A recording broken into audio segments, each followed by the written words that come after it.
So, I mean, that is the land of unconfirmed. Yes, we came, we saw, he died. Did it have anything to do with your visit? No, I'm sure it did.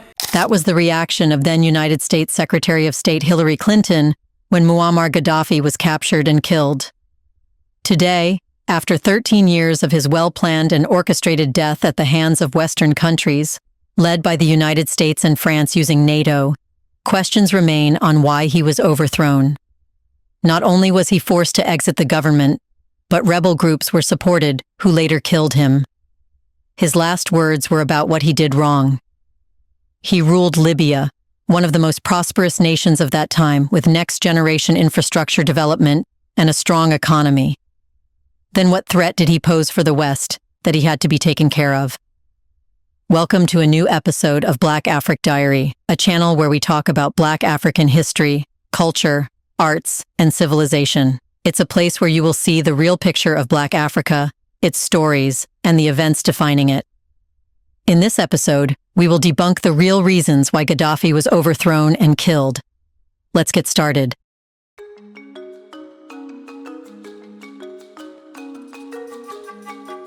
In 1969, Libya was a monarchy under King Idris, grappling with underdevelopment despite possessing vast oil reserves. That's when on September 1st, a young military officer named Muammar Gaddafi led a bloodless coup that ousted the king. At just 27 years old, Gaddafi assumed leadership, marking the start of a dramatic transformation for the country. Inspired by Arab nationalism and socialism, Gaddafi sought to reshape Libya into a modern, self-reliant state, free from foreign exploitation. And he was ready for whatever was coming his way. Gaddafi's vision for Libya was grounded in the belief that the nation's wealth should benefit its people, not foreign powers. To achieve this, he set out to create a society rooted in economic prosperity, social welfare, and technological innovation. Soon after taking power, he began doing what he had planned long ago. One of Gaddafi's most decisive early actions was to nationalize Libya's oil industry, reclaiming control from Western corporations that had long profited from the nation's resources. By redirecting oil revenues to the state, Gaddafi laid the foundation for Libya's transformation into an oil-funded welfare state. This move allowed Libya to invest heavily in its infrastructure, public services, and social programs, revolutionizing the country's economy. Many say that kicking out Western corporations and depriving them of oil was one of the reasons Gaddafi had to be eliminated. With time, oil revenue became the engine of Libya's rapid development. Gaddafi's government channeled this wealth into massive infrastructure projects, including roads, hospitals, schools, and housing developments. These investments transformed Libya from one of the poorest nations in the region into an example of economic success. Within years, Libya's per capita income rose to one of the highest in Africa, signaling the country's newfound prosperity. It can be seen today that the economic growth witnessed by Libya during Gaddafi can never be done again. Gaddafi's regime used Libya's oil wealth to provide an extensive range of free or subsidized public services. Healthcare was a priority with modern hospitals and clinics built nationwide, and healthcare became free for all Libyans. Furthermore, free education was made available from primary school through university, with scholarships for students to study abroad. Affordable living became a reality to such a level that gasoline was sold at extremely low prices, and water infrastructure expanded to even the most remote areas, ensuring clean water for all. In many areas, Libya was ahead of the Western countries. These initiatives not only lifted millions of Libyans out of poverty, but also created a social contract between the government and its people, fostering stability and loyalty to Gaddafi's rule. Among Gaddafi's most ambitious undertakings was the Great Man-Made River Project, a $33 billion irrigation system that transported water from underground aquifers to cities and farmlands across Libya's arid deserts. Entirely funded by Libya's state-owned bank, this project was a monumental achievement, turning barren land into fertile farmland and ensuring water security for future generations. Called the eighth wonder of the world, it became a symbol of Libya's self-reliance and Gaddafi's commitment to national progress. Furthermore, Gaddafi united Libya, which was earlier a complex web of tribal allegiances, historically been a nation divided by internal rivalries. Gaddafi understood the importance of maintaining tribal harmony to ensure national stability. He achieved this by equitably distributing oil revenues across tribal lines and incorporating tribal leaders into his governance structure. This approach diffused tensions and secured broad support for his regime. While Gaddafi's authoritarian rule drew criticism from human rights organizations, his strong grip on power ensured that Libya remained stable and secure. By the 1990s, Gaddafi had effectively eliminated insurgent threats within Libya, creating a safe and peaceful environment. By doing this, Gaddafi ended the potential excuse of the Western powers to invade and end insurgencies in Libya. Now, the West had to find another excuse, and Gaddafi did not know they would portray him as the new threat to Libya. He was giving more time to developing Libya and uniting Africa than to thinking about threats against him. Gaddafi's ambitions extended beyond Libya.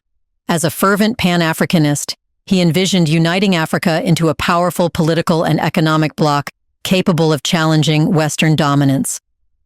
His vision was bold and transformative, but it also alarmed global powers invested in maintaining the status quo. At the heart of Gaddafi's dream was the creation of a gold-backed African currency, the gold dinar. This currency aimed to free African nations from dependency on the US dollar and European currencies, empowering African countries to trade oil and other resources on their own terms. Gaddafi wanted to establish Africa's financial independence and reduce exploitation by Western financial institutions. The gold dinar was to be underpinned by Libya's substantial 143 tons of gold reserves, giving it intrinsic value and stability. By 2009, during his tenure as chairman of the African Union, Gaddafi formally proposed the gold dinar to his African counterparts. Nations like Nigeria, Tunisia, Egypt, and Angola expressed interest in adopting the currency, raising hopes for a unified African economy free from the constraints of the IMF and World Bank. Gaddafi did not know this would become a reason for his ousting and assassination. Furthermore, Gaddafi called for the establishment of a Pan-African military force to protect the continent from external interference. This army would ensure the security of Africa's resources and provide a collective defense mechanism, reducing dependence on foreign military powers. But the gold dinar was the center of attention and was more than a currency. It was a direct challenge to the petrodollar system, which underpinned U.S. economic dominance since the 1970s. Under this system, global oil trade is conducted in U.S. dollars, ensuring perpetual demand for the currency. Countries are compelled to hold dollar reserves to purchase oil, strengthening U.S. economic influence. In this way, the U.S. gains the ability to print dollars and finance its debt without significant risk of devaluation. However, Gaddafi's gold dinar threatened to disrupt this system by offering an alternative for oil transactions. If African nations began selling oil in gold dinars, the global reliance on the dollar would end, eroding U.S. economic power. Additionally, the gold dinar posed a significant threat to the French CFA franc, a colonial-era currency that binds 14 African nations to the French economy. By replacing the CFA franc, the gold dinar would dismantle a key mechanism of French influence in Africa. While Gaddafi's vision inspired many African leaders, it also provoked intense scrutiny and opposition from Western powers. The prospect of a unified African economy, independent of Western control, was perceived as a threat to the global financial order dominated by the US and Europe. However, it was never a threat to the global financial order, but only to the West. French President Nicolas Sarkozy reportedly referred to Gaddafi as a threat to the financial security of the world. Western governments viewed the gold dinar as an existential challenge to their dominance, prompting a coordinated effort to neutralize Gaddafi's ambitions. Later, it was revealed by Jean-François L'Huillier, a former French intelligence chief stationed in Libya, that Sarkozy's decision to back the Libyan rebels was not driven by humanitarian concerns, as publicly claimed, but by France's desire to neutralize a rising power that could disrupt the global order. The fear was that a successful gold dinar could shift the balance of global financial power away from the West and toward Africa, creating a more economically independent continent. Therefore, the growing support for Gaddafi's gold dinar initiative quickly turned him into a target for Western powers. The leaked emails from Hillary Clinton's private server, later made public, revealed NATO's real reasons for intervening in Libya. These communications, along with accounts from former French intelligence officials, highlighted three main objectives: dismantling Gaddafi's gold dinar plan, securing Libya's vast oil reserves, and undermining African unity. Before we continue further, tell us, are you enjoying the video?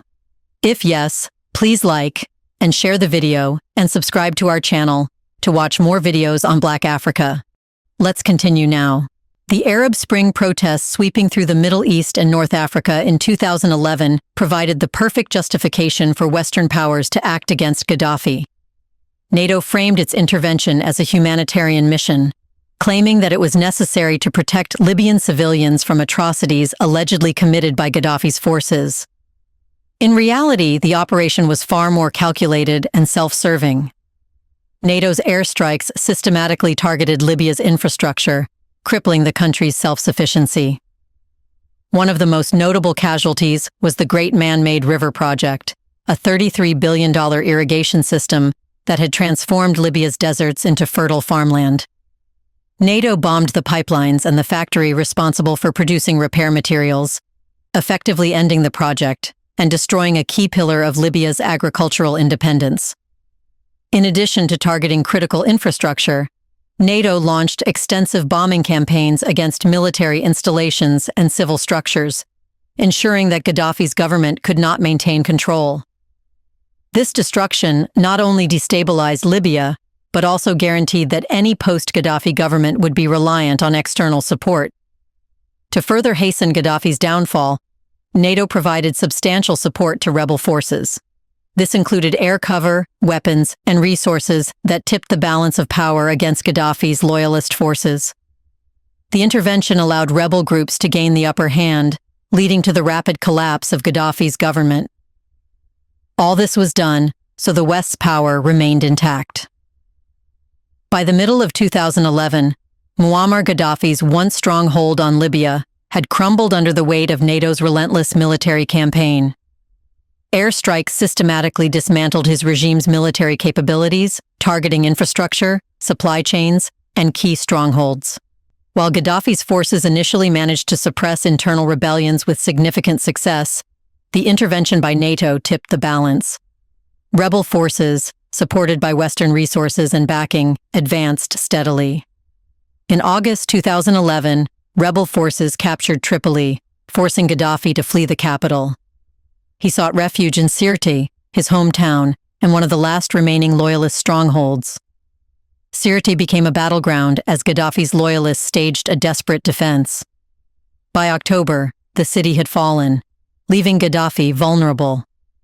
On October 20th, 2011, he was captured by rebel forces. His final moments were brutal. He was tortured and publicly executed, a harsh end that was captured on video and broadcast worldwide. His death marked not only the collapse of his 42-year rule, but also the end of his bold vision for African unity and independence. However, many in Libya, including the rebels, did not know that they were being used, and that the removal of Gaddafi was not the beginning of peace, but the start of unprecedented chaos in Libya. The NATO intervention left the nation fractured and unstable, with devastating consequences that resonate to this day. Without Gaddafi's centralized leadership, Libya quickly disintegrated into a patchwork of rival factions. Tribes, militias, and warlords, each seeking control over territory and resources, replaced the unified state with violent competition. Successive attempts to establish a central government were undermined by infighting and mistrust, leaving Libya without effective governance. The resulting political fragmentation created a power vacuum that destabilized the region, the economic consequences were equally dire. Libya's oil industry, which had once funded extensive social programs and infrastructure, collapsed. Key oil facilities were taken over by militias, drastically reducing production and exports. Corruption and mismanagement further eroded the country's financial stability. Ordinary Libyans, who had once enjoyed free healthcare, education, and a high standard of living, were left struggling in a deteriorating economy. For the African continent, Gaddafi's fall marked the end of an ambitious dream. His gold dinar initiative, which had sought to establish an independent African currency, lost its momentum without his leadership. However, the NATO-led operation achieved its goal of removing Gaddafi, but it plunged Libya into chaos. On the humanitarian front, Libya became a hub for human trafficking and illegal migration, with thousands risking their lives to cross the Mediterranean in search of safety. The once secure nation, free from insurgent threats under Gaddafi's rule, became a breeding ground for extremist groups, further destabilizing the region. It became clear that the events leading to Gaddafi's removal were far more calculated than publicly portrayed. Former French intelligence chief Jean-François L'Huillier, in his book The Tripoli Man, Memoirs of a Secret Agent, revealed the covert operations and political maneuvering behind the scenes. He described NATO's intervention as a military success but a political disaster, criticizing its lack of foresight and morally questionable motives. In the years preceding the conflict, Gaddafi had made overtures to Western powers, offering to open Libya's economy to foreign investment. These efforts were part of a broader strategy to ensure his regime's survival while maintaining control over Libya's resources. However, Western leaders, particularly in France and the United States, viewed Gaddafi as a destabilizing figure. His vision for African unity and the gold dinar was seen as a direct threat to their economic dominance. Tragically, actors from Libya itself were used to eliminate Gaddafi. It would have been nearly impossible to end Gaddafi if NATO did not have any support from inside Libya.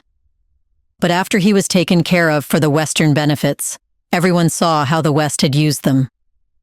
Today, Libya's economy, once one of Africa's strongest, has suffered a severe decline since 2011.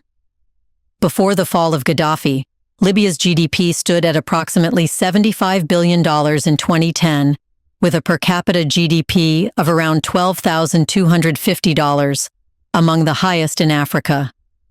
The oil revenues that funded this wealth enabled the government to provide a robust welfare system and public services.